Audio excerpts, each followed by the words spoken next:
जय हिंद दोस्तों। स्वागत है आपका हमारे यूट्यूब चैनल 92 एड्यू पर। तो आज हम बताएंगे मैथ की जो सीसी मोस्ट क्वेश्चंस हैं जो मैथ की सीसी में आना है उनके सॉल्यूशन। मैथ के जो माइनर मतलब सेकंड पेपर है जो मैथ का, उसके जो भी मोस्ट क्वेश्चंस है जो सीसी में आने हैं सेकंड सीसी में, उसके पूरे सबके सॉल्यूशन इस वीडियो में है। तो बने रही वीडियो के अंत तक। चलिए शुरू करते हैं। सबसे पहला पहला हमारा वक्रता त्रिज्या के लिए इंट्रिंसिक सूत्र। इसका पहला है कि वक्रता त्रिज्या के लिए इंट्रिंसिक और कार्तीय सूत्र। तो पहले इंट्रिंसिक देखेंगे, फिर आगे चल के हम कार्तीय सूत्र देखेंगे। इंट्रिंसिक के लिए ये एक आपको चित्र बनाना है, देख लीजिए। चित्र से बना लीजिए आप। और इसमें सब है कि ए पी इसमें लिखना है, जैसे अब A P equal to S, मतलब ए पी एस, और ए से क्यू तक S plus del S, P से क्यू तक डेल एस, ये सब बताना है उसके बारे में कि कहाँ क्या है। ठीक है, आप इसे बना लीजिए चित्र को। हाँ, तो अब नीचे देखिए। माना पी तथा क्यू पर खींची गई स्पर्श रेखाएं एक्स अक्ष से क्रमशः साई और साई प्लस डेल साई कोण बनाती है। मतलब ये हो गया साई, ये हो गया डेल साई, ये दो कोण बनाती हैं। ठीक है। पी क्यू पर खींचे गए अभिलंब बिंदु एन पर जो ये जो सॉल्व लिखा है बिल्कुल सेम सॉल्व है, बिल्कुल एक जैसा, भाषा आशा बिल्कुल सेम लिखनी है आपको। हाँ, तो कीजिए गया विलंब एन पर प्रतिच्छेद करते हैं कोण पी एन क्यू बराबर डेल साई। ये हो गया पी एन क्यू बराबर डेल साई। ठीक है। अब त्रिभुज पी क्यू एन में ज्या सूत्र इस वाले त्रिभुज में ज्या सूत्र लगा देना है। हाँ देखो, ज्या सूत्र होता क्या है। ज्या सूत्र होता है भुजा और उसके सामने का कोण, चाप उसके सामने का कोण का साइन, मतलब भुजा सामने कोण का साइन और चाप सामने कोण का साइन। इसमें आप चित्र में देख लो, ये हो गया, ये हो गई भुजा, ये सामने कोण का साइन, ये उस तरफ लिखा है ये यहाँ पर। और इस तरफ वाला पी एन मतलब ये भुजा हो गई, इसके सामने कोण का साइन पी क्यू एन का साइन, मतलब एन क्यू पी का साइन। बस ये है। इसमें साइन ज्या सूत्र से इस त्रिभुज में ज्या सूत्र लगा देना है। हाँ, तो इस यहाँ पे आप लिख लीजिए इसे आप अच्छे से। हाँ, अब चलिए आगे। अब उससे हमने जो बटे में था, इसके बटे में इसे हमें इस तरह पक्षांतर कर दिया है, इस तरह पक्षांतर कर दिया है।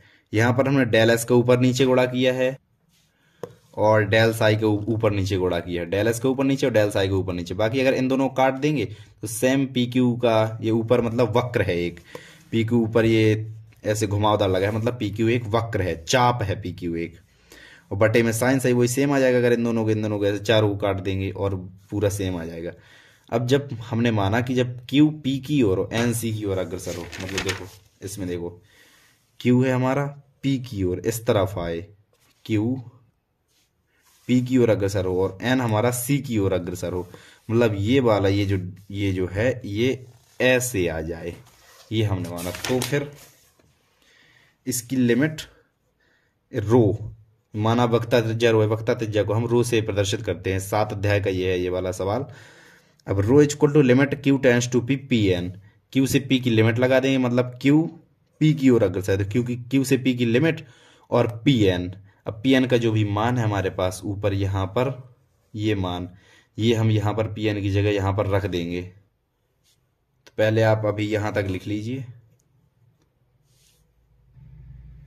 हाँ, अब आगे देखो, लिमिट लगी है क्यू से पी की। अगर जब क्यू पी की ओर अग्रसर हो, मतलब यहाँ पे चित्र में देखो क्यू हमारा पी की ओर अग्रसर हो, ये ऐसा अग्रसर हो, तो फिर डेल साई इक्वल टू 0। ये जो हमारा ये वाला कोड है डेल साई, ये हमारा 0 हो जाएगा। जब ऐसे ये वाली वजह ऐसी आ जाएगी तो ये वाला कोड जो है 0 हो जाएगा। और जो कोड एन क्यू पी, ये वाला एन क्यू पी, ये हमारा 90 अंश हो जाएगा। मतलब ये अगर ये ऐसी आएगी तो यहाँ पर ये हमारा 90 अंश ये वाला कोड हो जाएगा। इसीलिए यहाँ पर लिखा है डेल साई इक्वल टू 0 और कोड एन क्यू पी ये हो जाएगा π/2, मतलब 90 अंश हो जाएगा। तो यहाँ पर इसका मान limit x tend to del psi upon sine del psi, ये एक कक्षा 11 में था कहीं पर कि इसका मान 1 होता है। अगर लिमिट बटे में जो उसका गुणांक होता है, साइन का जो कोड होता है वो अगर 0 की ओर अग्रसर हो तो del psi upon sine del psi हो तो उसका मान 1 होता है। और ये π/2 है, मतलब 90, तो 1 हो जाएगा इसके साइन का मान। यहाँ पर साइन डेल इसका मान 1 हो जाएगा। तो फिर यहाँ पर रो लिमिट जब पूरे में रखेंगे तो एक पहले वाले का मान, फिर आगे वाले का एक मान, फिर इसका भी एक मान, हमारा क्या बचेगा, del S upon del psi, del S upon del psi. तो ये होता है इंट्रिंसिक रूप के लिए फॉर्मूला, इंट्रिंसिक फॉर्म के लिए ये होता है हमारा फॉर्मूला वक्रता त्रिज्या के लिए। तो यहाँ तक आपने लिख लिया था, अब इसके आगे और लिख लीजिए। हाँ, तो अभी हुआ इंट्रिंसिक फॉर्म वाला। अब है वक्रता त्रिज्या के लिए कार्तीय सूत्र। वक्रता त्रिज्या के लिए कार्तीय सूत्र ये भी उसी का है, मतलब पहले में दिया गया कि वक्रता त्रिज्या के लिए इंट्रिंसिक और कार्तीय सूत्र व्युत्पन्न कीजिए। तो इंट्रिंसिक सूत्र अपन ने व्युत्पन्न कर लिया, अब है कार्तीय सूत्र। कार्तीय सूत्र सिंपल सा है, इंट्रिंसिक थोड़ा कठिन है, लेकिन कार्तीय सूत्र बिल्कुल सिंपल है। एक्स बराबर वाई बराबर एफ एक्स माना कोई फलन है, वक्र का समीकरण मान लिया कि वाई बराबर एफ एक्स वक्र का समीकरण है। तो वक्र बिंदु पर खींची गई स्पर्श रेखा माना हमने कि साई कोण बनाती है। तो D Y by D X equal to tan psi, ये होती है प्रवणता। D Y by D X माने प्रवणता, और टेन साई प्रवणता को हम दर्शाते हैं टेन उसके टेंजेंट से, इसलिए हम लिखा D Y by D X बराबर टेन साई। इसका अवकलन कर दो एस के सापेक्ष, D Y by D X, और D Y D S Y का अवकलन D Y by D X, tan psi का sec square psi del psi by del S, psi का भी होगा del psi by del S. अब del X del Y by del S, del X का अपन ने ऊपर नीचे यहाँ पर गुणा किया है, ऊपर नीचे यहाँ डेल एस था तो डेल एस अपन इस तरफ लेंगे, डेल एक्स अपॉन, और डेल एक्स अगर कट जाएगा ये दोनों तो फिर बाकी सेम आ जाएगा बिल्कुल, यहाँ का सेम रख दिया। अब डेल अपॉन डेल एक्स इसका अंदर कर दिया, so del two Y by del X square, ये हो गया, इसका ये हो गया, और इसका मान होता है del X by del S. Del X भाई आपको मान याद करना पड़ेगा, del X upon del S का मान होता है कॉस साई, और ये वाला सेम उतने भी वैसे ही रख दिया बिल्कुल। अब कॉस साई को नीचे ले जाएंगे सो सेक हो जाएगा, कॉस साई को उस तरफ ले जाएंगे, वन अपॉन कॉस, कॉस ऊपर जाएगा सेक हो जाएगा, तो सेक क्यूब साई हो जाएगा। जैसे अभी यहाँ तक आप लिख लो अच्छे से पहले। देखो del two Y by del X square sec cube हो जाएगा, ये उस तरफ जाएगा sec cube del psi by del S. अब del psi by del S, del psi by del S अभी हमने निकाला है del S upon del psi, इसका मान निकाला है रो, इसका मान निकाला del S upon del psi का मान रो निकाला है।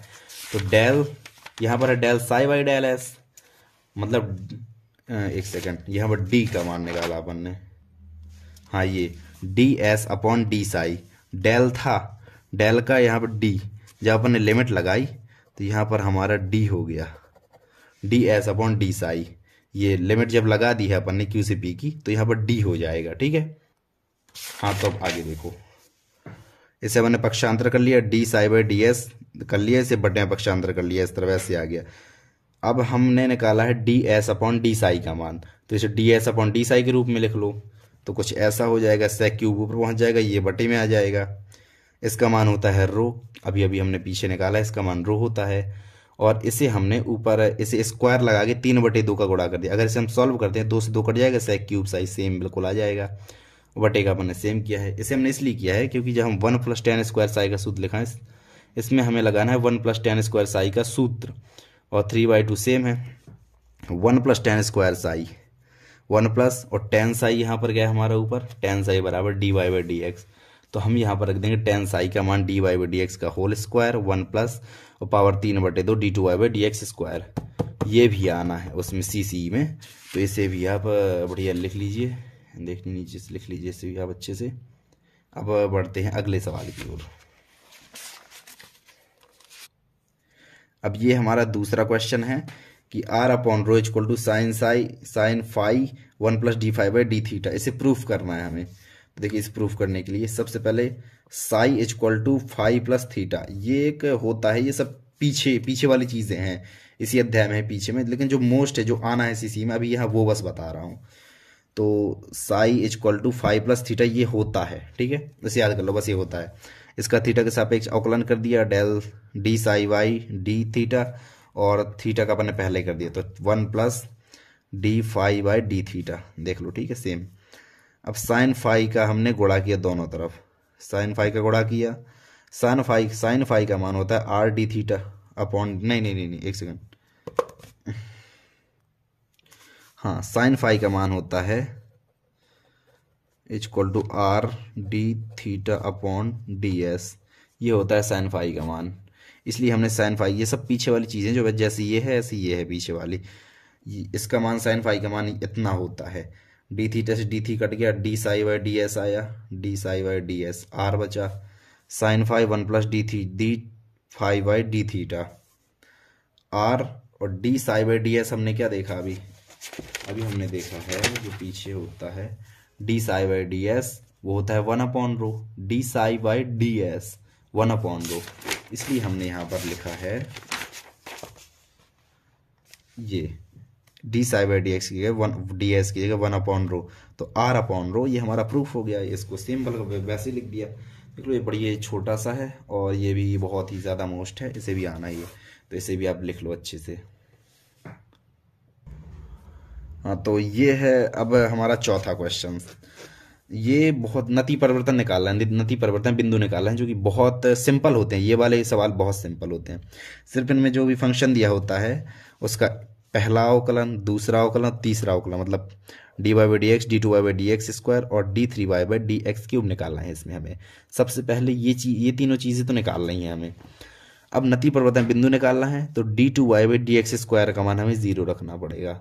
माना नति परिवर्तन बिंदु के लिए D two Y by D X square equal to 0, और D two Y by D X square जो कुछ भी हमारा निकला है उसे इस तरफ लिख देंगे और उससे हम x के मान निकाल लेंगे। हमें D two Y by D X square 0 रख के x के मान निकालना है, जितने भी निकले x के मान, उससे मतलब नहीं। तो अभी आप पहले यहाँ तक आप लिख लो अच्छे से। देखो तो x के हमारे पास ये मान प्राप्त हो गए। तो x बराबर 0 के लिए d3, हमें d3, देखो d3 Y by D X cube क्यों निकालते हैं, तृतीय अवकलज हम क्यों निकालते हैं। द्वितीय अवकलज से हमें क्या मिलता है, हमें मिलता है x का मान, और तृतीय अवकलज हम जो x के मान है उन्हें रखेंगे इसमें, तृतीय अवकलज में, इसमें हम रखेंगे x के मान। तो x बराबर 0 रखने, ये 0 रखने पर ये इतना आ गया और ये इतने पर इतना आ गया। इसका मतलब है कि x के किसी भी मान पर D three Y by D X cube 0 नहीं आता है, नहीं आता ना, x के किसी मान पर इसका मान 0 नहीं आता है। तो समीकरण 1 में अब मतलब ये दो बिंदु अपने क्लियर हो गए। समीकरण 1 जो हमारा है, ये सबसे पहला ये जो दिया गया था हमारे पास समीकरण 1, इसमें रखेंगे x के मान और y के मान हम प्राप्त करेंगे। तो x बराबर 0 पर y का मान 1 है और x बराबर 2/3 पर y का मान इतना है। तो नति परिवर्तन बिंदु हमारे कितने हो गए, कौन कौन हो गए, 0, 1 और 2/3, 11/27। ये हो गया हमारा नति परिवर्तन बिंदु, ये हो गया हमारा आंसर। और एक और है इसका कि इसमें 2 फंक्शन दिए गए हैं जो पेपर में आना है सीसी में। तो 2 क्वेश्चन है कि इन दोनों के नति परिवर्तन बिंदु निकालो। तो दूसरा हमारा ये है। अब यहाँ पे इसे पॉज करके लिख लो। अब देखो ये हो गया, ये है हमारा दूसरा क्वेश्चन। x बराबर लॉग वाई बाई एक्स, इससे हमें इसे लॉग को पक्षांतर कर दे, सो e की पावर x, लॉग का पक्षांतर होता है e की power x, y upon x, x को उस तरफ पक्षांतर किया तो y का मान हमें सबसे पहले इसमें y का मान निकालना है। तो y बराबर x e की पावर x। अब इसका हम D Y by D X निकालेंगे, D two Y by D X square और D three Y by D X cube निकालेंगे, तीनों निकालेंगे। D two Y by D X square को 0 करेंगे, उससे हम x का मान निकालेंगे। x का मान रखेंगे हम डी थ्री वाई, इसमें इस वाले में x का मान हम रखेंगे ये। और हमें पता है कि x का मान हमें निकाला नहीं है कि मान इसका कितना आता है, D three Y by D X cube का मान हमें निकाला नहीं कितना आता है x रखने पर, सिर्फ हमें इतना पता करना है कि उसका मान 0 आता है कि नहीं। तो इसमें जब हम -2 रखेंगे x बराबर, तो इसमें 0 नहीं आएगा, मतलब ये हमारा बिंदु क्लियर हो गया कि हाँ ये बिंदु है हमारा। अब इस बिंदु को हम समीकरण जो हमारा मेन वो वाला समीकरण है जो सबसे पहले फंक्शन हमें दिया गया है ये वाला, इसमें हम रख देंगे। नहीं इसमें नहीं, जो हमने y का मान निकाला है ये, इसमें हम इस वाले को x के मान को रख देंगे। तो x के मान को हम रखते हैं तो y का मान हमें ये मिल जाता है, मतलब उसके बिंदु क्या हो गए, -2 और -2 e की पावर -2, ये दोनों उसके बिंदु हो गए। तो ये इन सभी, इसे भी आप लिख लीजिए, ऐसे ऐसे कर दूं, हाँ यहाँ तक आप लिख लो पॉज करके वीडियो, और इसके बाद इतना थोड़ी सा और ये हुए हमारे सीसी के जो क्वेश्चन है। इसमें अभी 4 क्वेश्चन हुए हैं, 1-2 क्वेश्चन और हैं वक्रों के अनुरेखण वाले, तो वो अगली वीडियो में आएंगे। इस वीडियो को, ये वीडियो काफ़ी लंबी है तो इस वीडियो को यहीं पर एंड करते हैं। और ये मोस्ट क्वेश्चन है, ये बहुत मतलब क्लियर क्वेश्चन है ये वाले। देन आप अच्छे से पढ़ लीजिए और मिलते हैं अगले वीडियो में। Thank you so much, bye bye.